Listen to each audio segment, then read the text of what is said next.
My name is Haril Pandya. I'm a principal at CBT in Boston, and like many of you in the room, a lot of our focus also has been repositioning buildings and coming across a lot of the latest and greatest trends that are out there as far as amenities and what people like. But there is a shift in a lot of this that I think we're focused on right now, how we're thinking about encapsulating space, creating amenities, creating engagement, if you will. I think that's a big quantifying word. But I'll ask you this. So how many people here work in an office building? Okay, so that's everybody, that's good. How many of you guys have amenities in your office buildings? Not many, or not everyone's raising their hand. Were you consulted on what these amenities were? Or did people come up to you and say, hey, what would be the best thing for you? What do you think makes you more productive or a better employee? So let's have a check of what these amenities are. I don't know if any of these look familiar to you guys.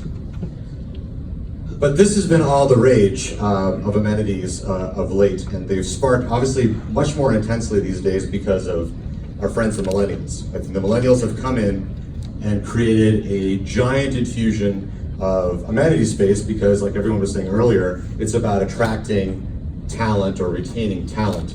And I'm not sure what talent and amenities quite have to do with each other directly.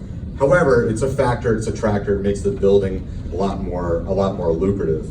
And we'd like to thank the millennials for helping us do this, but because I think they've created such the infusion, because we do have to work hard, play hard. I think those concepts are still very, very important, where we relax before, during, and after work. So now you have a mixture of millennials, Gen Xers, and boomers in one office space, and everyone's exposed to this. So the question is, are we all really benefiting from this? From the gyms, the ping pong, the beer, the arcades? And you may not drink beer, you may not work out, you may not be the best golf simulator person. So are these all 100% right for you? So we can take a little look as to where some of these amenities have actually come from over the years. If you kind of go back in our DeLorean and go back to 88 miles an hour, I'm sure that if you go back to office buildings, started with the newspaper stand, you had your lottery, your gum, you had your sundry shops, your cigarettes. Then you had a shoe shine maybe 40 years ago, a small coffee shop, and then a Starbucks opened a block away, and guess what? You can work at a Starbucks now. So you're at a Starbucks. Then you kind of had little cafes and cafeterias pop up in office buildings. Maybe you had a calisthenic gym where you had like a weight or a bike in it, and that was sort of it. And then we got a little bit further along with fitness and yoga, and somewhere here millennials showed up, and and sort of introducing more and more things where we can have places to relax.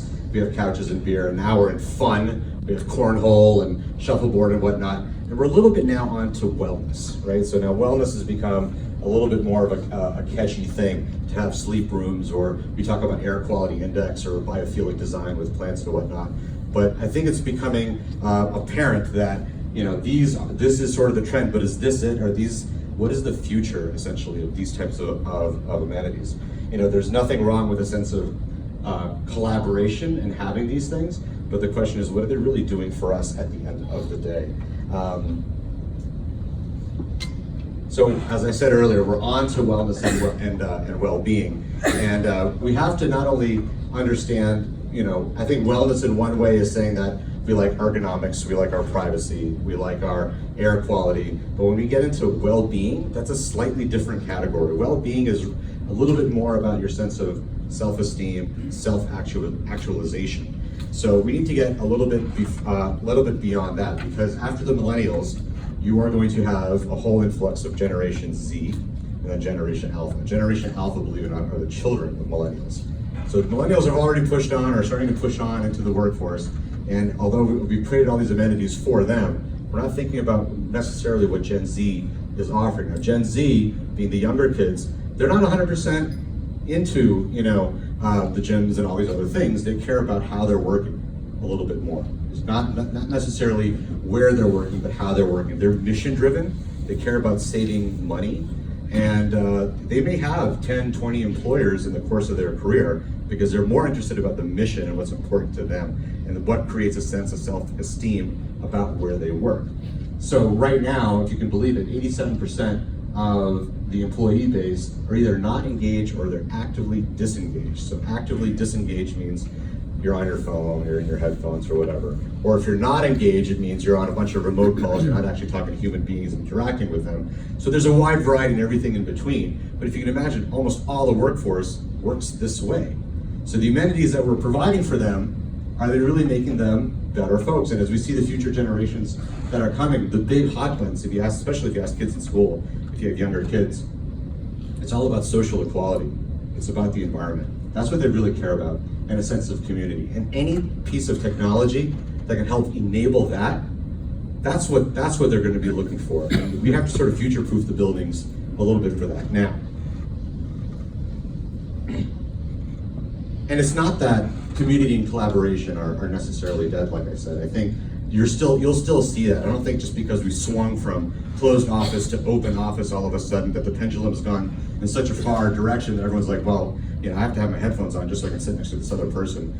That is necessarily dead, but we're going to have different zones to work in. I think people are looking for a variety of places and a variety of methodology to work to make them the best of them. And in that time, since the pendulum has swung so much and has gone to so much we time, I think the millennials have been great for saying we should all get together in a room, we should all collaborate. We can have meetings, we can do it anywhere you want, it makes no difference. There's still a little bit of a pendulum trying to come back to say, what about the me time? The me time at work means what? The me time at work means the wellness, the how am I doing? How's my state of mind as I'm actually working in this place? I don't know if a fitness center or beer after work necessarily does it, because it kind of creates a different sense of community, not that it's not important, but there is a focus on being more productive and being more focused to the me time. And then you got to think in 10 years, 15 years, as your leases start to roll and you're getting more and more, a change in the occupancy of your buildings, these are all going to be these Gen Zs, and the millennials will be, well, we're like the Gen Xers, like me now. So, we're actually a big part of that change. So I actually believe that design has a big role and a big part in trying to create spaces that actually improve the individual. This is not just about, like I said, about the wellness part. I think we're actually doing a pretty good job. There's actually certification now for wellness. We're moving more towards biophilic design. And by biophilic design means you have more green, more sense of nature inside, so you feel like you're connected. This is not about being in a room that says, well, we have the best piece of equipment that brings in fresh air, which is important. The question is, what else can we do to create access to natural light that feels like, we're seeing now more than ever, the lobbies and third spaces of office buildings are very resemblant of boutique hotel lobbies, or your living room, or your family room. They have fireplaces, they have kitchens, they have these other things. We're trying to make sure that whether you're at home, whether you're at work, or you're traveling in a hotel, you're comfortable. It is experiential, right? It's about creating an environment where you feel the warmest, the most comfortable, the most connected. And that's why we're seeing that trend even in design. But as these future generations come up, it is about the mission. It is about what's important. So if the company is doing really interesting and important things, that's what they care about. Are they focused on wellness? We're not all there quite yet as far as every employer out there. And I know we look at the Googles and the Apples of the universe because they're always pushing the envelope. And then we end up just playing catch up. But I think you gotta all collectively get together and see what are our spaces doing about creating equity, kindness, wellness, and well-being, and connectivity. All the future generations, even the now generations, they care about their Instagram mobile moment.